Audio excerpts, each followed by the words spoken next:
Om Shanti. Good morning. साकार मुरली 18 सितंबर 2023। बाबा का मीठा मीठा पत्र हम मीठे मीठे बच्चों के मीठे मंथन के लिए। मंथन शुरू करने से पहले ज्ञान सूर्य शिव बाबा की लाइट और माइट भरी किरणों के नीचे बैठ जाते हैं और अनुभव करते हैं कि मैं ज्ञान स्वरूप आत्मा हूं, संपूर्ण नष्ट मोहात्मा हूं। आज की मुरली में बाबा ने भगवान की आस बताई हुई है। दुनिया में कहा जाता है कि भगवान को कोई आस नहीं है, कोई इच्छा नहीं है, लेकिन भगवान जब इस सृष्टि पर आता है तो एक ही इच्छा है उसकी, आस है उसकी, उम्मीद है। आस को उम्मीद ज्यादा, इच्छा के बजाय उम्मीद कहें। क्या उम्मीद है? कि मेरे बच्चे पूरे पूरे नष्टो मोहा बने। नष्टो मोहा मतलब मोह नष्ट हो जाए हमारा।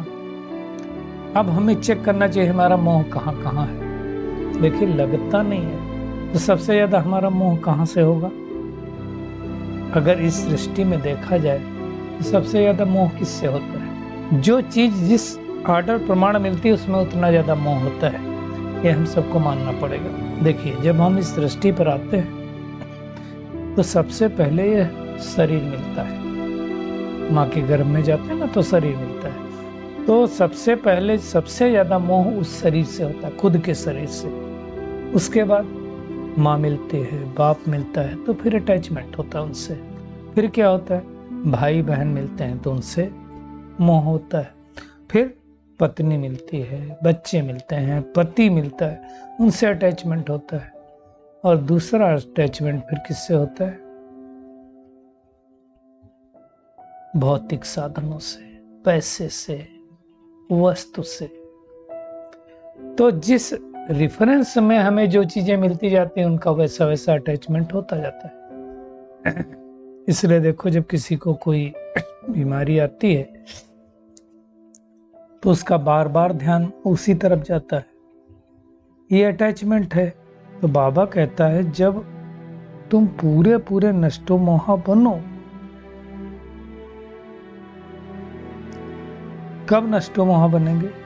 जब बाबा कहता है मैं बाबा का, बाबा मेरा, तो प्रीति जुटेगी, नहीं तो नहीं जुटेगी। तो हमें नष्टो मोहा बनना है।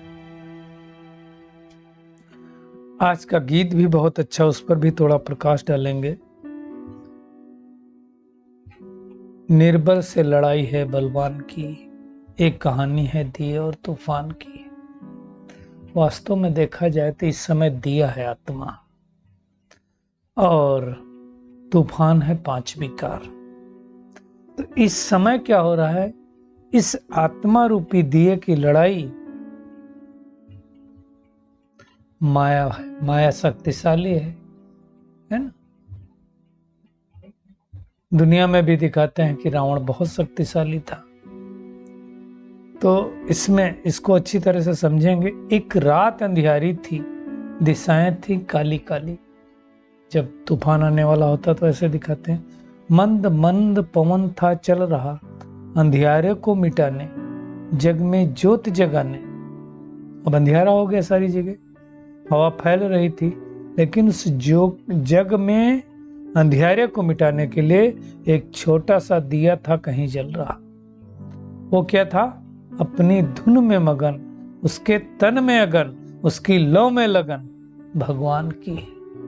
तो आत्मा जब भगवान को पहचान जाती है तो उसके मन में लगन लग जाती है, ज्योत जगाने की, अंधियारा मिटाने की। आज सबके जीवन में अंधियारा है, इसलिए कहानी दी और तूफान की है। फिर अगली लाइन है, कहीं दूर था तूफान, दिए से था बलवान तूफान। तो दीपक से बलवान नहीं होता है, तो ऐसे विकार भी बलवान होते हैं।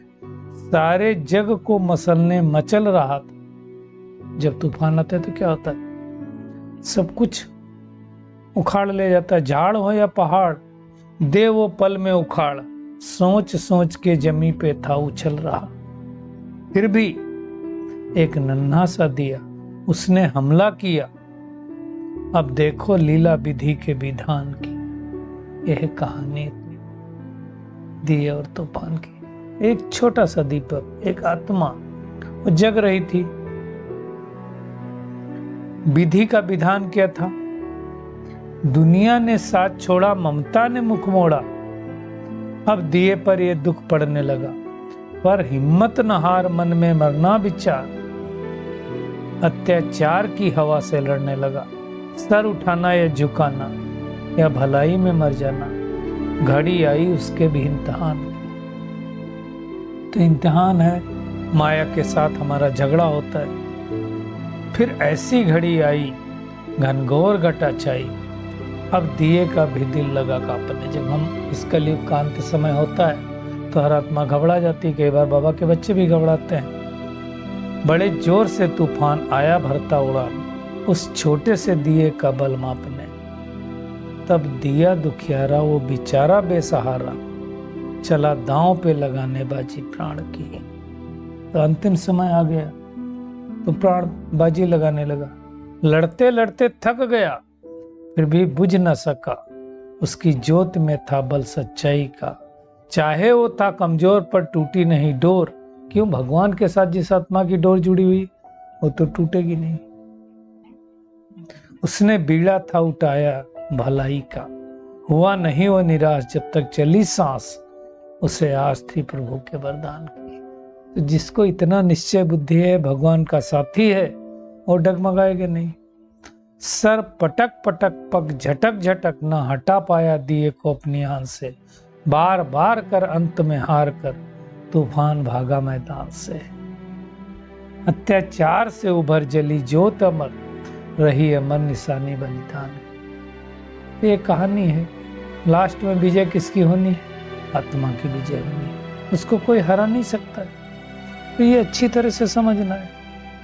लास्ट में सबकी ज्योति जग जाएगी और इस सृष्टि पर परिवर्तन हो जाएगा। इसलिए बाबा ने कहा कि दुनिया में जो यज्ञ रचते हैं ना, और जो बाबा यज्ञ रचता है, उसमें बहुत सारा डिफरेंस है।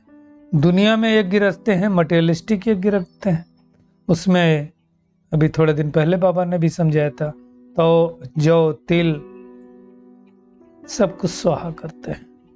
भगवान ने जो यज्ञ रचा है ना, उसमें सारी पुरानी दुनिया से हो जाती है। उस दिन भी बाबा ने कहा था कि दुनिया वाले रुद्र यज्ञ रचते हैं और भगवान रखता है रुद्र ज्ञान यज्ञ। डिफरेंस है। वो वाले यज्ञ बाबा ने बताया था कि रचते हैं कि शांति हो, और यह यज्ञ बाबा ने कहता है परिवर्तन के लिए रचा जाता है। कब इस यज्ञ की समाप्ति होगी? ये लंबा यज्ञ चलता है। तो जब बाबा ने कहा तुम सब कर्मातीत अवस्था तक पहुंच जाएंगे, जब सारी दुनिया की आहुति इसमें पड़ जाएगी, इस अविनाशी ज्ञान यज्ञ में सब कुछ परिवर्तन होना, अर्थात पुरानी सृष्टि का परिवर्तन होना है, तब तो नई सृष्टि बनेगी। बाबा ने कहा विनाश में नेचुरल क्लाइमेटीज भी मदद करते हैं। दुनिया में यज्ञ रचते हैं तो और अश्व को स्वाहा करते हैं, घोड़े को स्वाहा करते हैं। बाबा ने कहा है ये रुद्र राजस अश्वमेघ अविनाशी ज्ञान यज्ञ, तो इसमें अश्व शरीर को भी कहते हैं।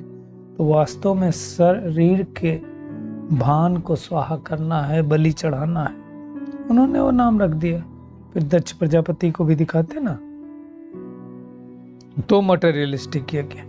इस यज्ञ के द्वारा सारी सृष्टि परिवर्तित होती है। तो बाबा कहता तुम्हें क्या करना है, अब योग बल के द्वारा स्वयं को विकर्माजीत बनाना है।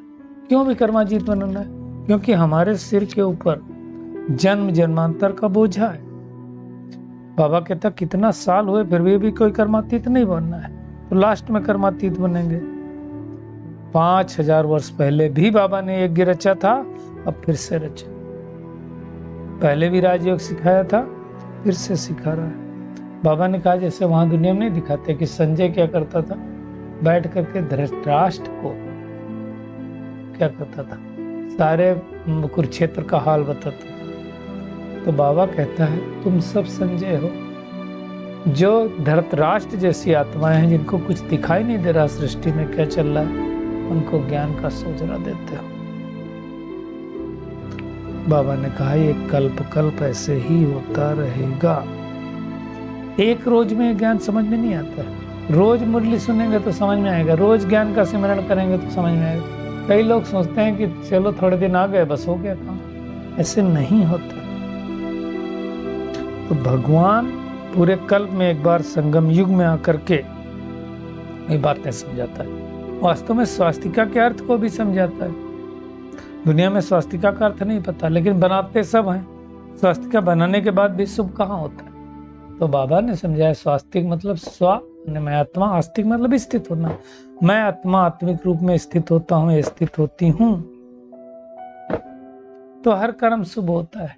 और स्वास्तिका के 4 भाग दिखाएं तो 2 भाग सतयुग और त्रेता युग ऊपर के, उसको कहा जाता है ब्रह्मा का दिन, और द्वापर कलयुग को कहा जाता है ब्रह्मा की रात। तो भगवान आता है भक्ति का फल ज्ञान देने के लिए, और इस ज्ञान के द्वारा ही भ्रष्टाचारी से श्रेष्ठाचारी दुनिया की स्थापना होती है। तो बाबा कहता है कि इसमें निश्चय बुद्धि की बात है। जैसे वो गीत में सुना ना हमने कि दीपक को निश्चय था परमात्मा के ऊपर तो बुझा नहीं, ऐसे ही कई आत्माएं होती उनको बहुत निश्चय होता, फिर बाबा कहता सुबह निश्चय हुआ शाम को संशय आ जाता है, तो कई बार छोड़ देते हैं। इसलिए बाबा कहता है आश्चर्यवत सुनंती कथंती बाबा का बनंती, फिर भागंती हो जाते हैं, गिरंती और भागंती। उनको लगता है हम नहीं चल पाएंगे तो फिर गिर जाते हैं। कई बच्चे फिर बाबा को कहते हैं कि बाबा माया को कहो थोड़ी नरम हो जाए। बाबा कहते हैं मैं तो कहूँगा गर्म हो जाए।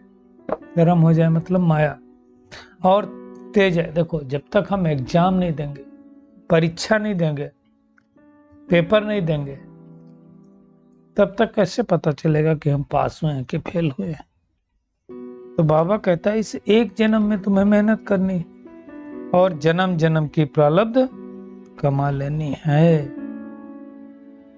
तो मेहनत करना चाहिए कि हम विकारों से मुक्त कैसे बने, तो वो ध्यान देना है।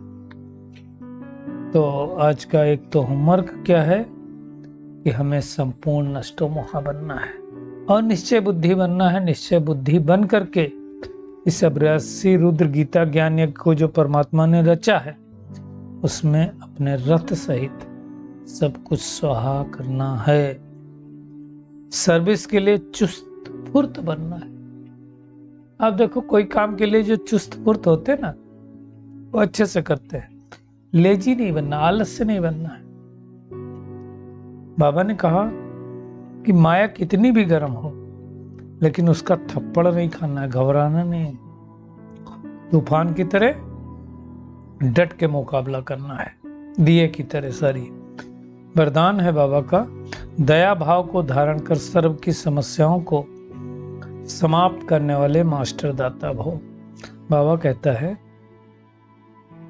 जिन आत्माओं के भी संपर्क में आते हो, चाहे कोई कैसे भी संस्कार वाला हो, अपोजिशन भी करे, कई लोग बड़े अपोजिशन करते हैं, टक्कर खाने वाला हो, क्रोधी हो, विरोधी हो, लेकिन आपकी दया भाव होनी चाहिए। उस दया भावना द्वारा क्या होगा, जन्मों अनेक जन्मों के जो कड़े संस्कार हैं, हिसाब किताब है, वो समाप्त हो जाएंगे। और उसके लिए बाबा कहता है कि अपने अनादि संस्कारों को इमर्ज करो। अनादि संस्कार क्या है हमारे? दातापन के हैं। आदि संस्कार दातापन के हैं, देने के हैं। देवता तो देते थे। दया भाव का इमर्ज करो भाव, तो क्या होगा? ब्राह्मण परिवार की सब समस्याएं समाप्त हो जाएंगी। स्लोगन है अपने रहम दिल स्वरूप और दृष्टि से हर आत्मा को परिवर्तन करना ही पुण्यात्मा बनना है। पुण्यात्मा बनना तो क्या करना पड़ेगा? सबके प्रति शुभ भाव, श्रेष्ठ भाव रखो, श्रेष्ठ दृष्टि रखो। चलिए परमात्मा किरणों के नीचे बैठ जाते हैं और अनुभव करते हैं मैं आत्मा। इस पुरुषोत्तम संगम युग के महत्व को समझकर संपूर्ण नष्टो मोहा बनने वाली अपने तन मन धन इस रथ को भी सुहा करने वाली सच्चा सच्चा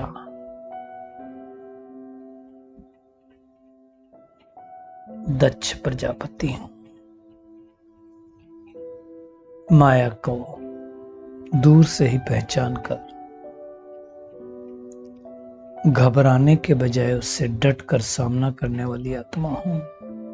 दया भाव को धारण करके सर्व समस्याओं को समाप्त कर मास्टर दाता बनने वाली आत्मा हूं।